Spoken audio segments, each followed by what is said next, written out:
And as the war in West Asia explodes further, the Trump administration is still facing questions over its objectives. Meanwhile, a former U.S. Secretary of State has claimed that Israel had previously tried to pressure President Barack Obama to launch military strikes on Iran. Antony Blinken, who led the State Department during Biden administration, claims that Israeli leaders had warned Obama administration that they would attack themselves if Washington refused.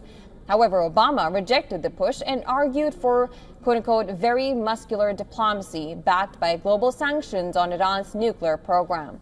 Blinken was an advisor to Vice President Biden during Obama's term. Appearing on a Bloomberg podcast, Blinken also revealed that the U.S. was 30 minutes away from a new conflict after the October 7 Hamas attack, when Israeli officials gave false information insisting Hezbollah was about to attack from Lebanon. They pushed for a preemptive strike, but ultimately U.S. did not oblige. The Israeli push mentioned by Blinken sounds very similar to a claim by current Secretary of State Marco Rubio. He has said that U.S. joined the current war only after Israel said it was going to strike Iran anyway. We knew that there was going to be an Israeli action. We knew that that would precipitate an attack against American forces. And we knew that if we didn't preemptively go after them before they launched those attacks, we would suffer higher casualties. Now, Rubio has since tried to backtrack on his comments as Trump administration has struggled to spell out a clear endgame on Iran.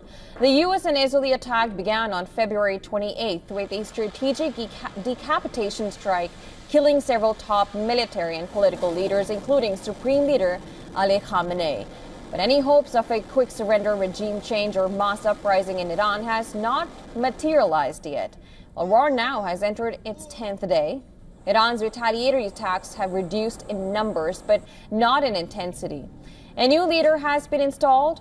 Oil prices are surging, raising economic pressure on President Trump. Reports also are doing rounds that U.S. and Israel are considering a move to obtain Iran's enriched uranium. But this will mean committing troops to the ground and likely more casualties. There are also reports that the Trump administration is considering capturing Kharg Island. It is a strategic oil terminal in the Persian Gulf. It's about 90% of Iran's crude oil exports pass through this island. And taking control of this island could severely limit Iran's ability to fund its military, but it would also place U.S. troops within a range of Iranian attacks. While Gulf allies are supporting the Israeli-U.S. campaign, they have also been calling for dialogue and diplomacy. And Trump has declined to set a timeline to end the war, but he says any decision will be a mutual one with Israel.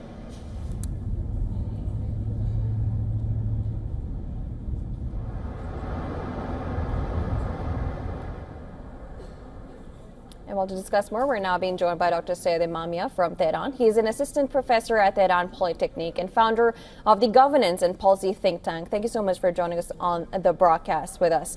Now, it has been more than a week since the American and Israeli attacks on Iran, and we have also seen visuals of destruction coming out of Iran. First of all, I would like to begin by asking you if you could tell us about the current situation in Iran. Again, thank you for inviting me here.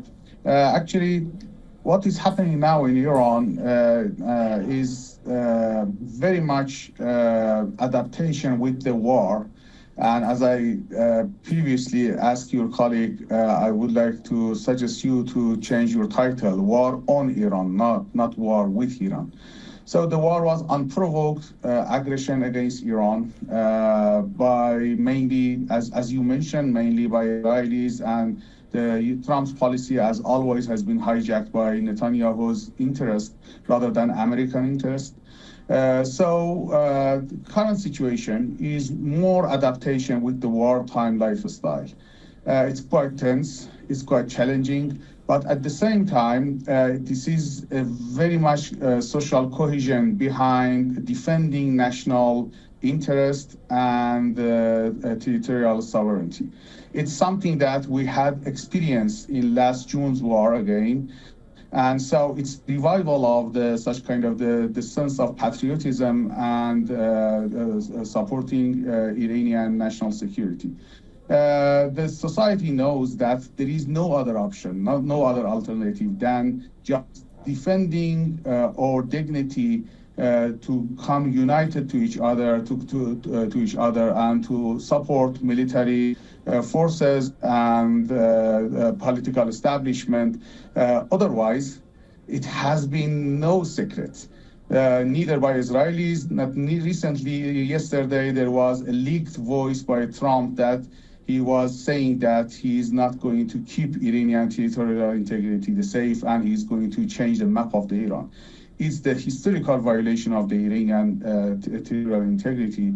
So Iranians as a whole, inside Iran and diaspora outside Iran, most of them, except very minority, that they have been Mossad agent, as Mike Pompeo said, are thinking of, regardless of political divergence and disagreements, they need to come together to defend Iranian national security and dignity.